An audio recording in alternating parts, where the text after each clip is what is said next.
Hi, it's Steve. Today we'd like to show you how to change the dispenser drawer handle on your front load washer. It's a really easy repair. Let me show you how we do it. Now to do this repair, we're going to begin by pulling that detergent drawer all the way out.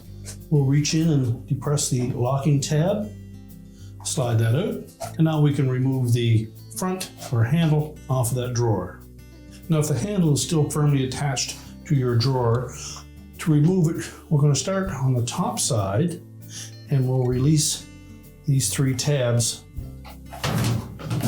The best tool is a stiff putty knife.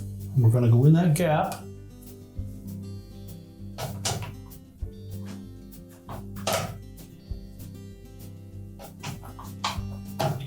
and just pry out just enough to release that tab. Once we have all three of the tabs on the top released, the two that are on the bottom will just lift off. So we can discard the old handle. Now to install the new handle, we're going to line up these two square holes on the bottom with those two raised tabs.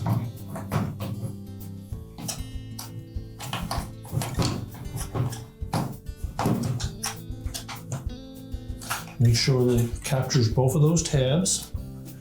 Then we'll roll it over. And if we grasp the top of it and just squeeze the two pieces together,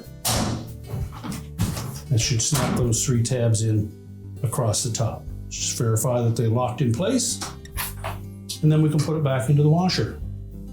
So simply line up the two rails of that dispenser, push it into place, make sure the stop still engages, and your repair is complete.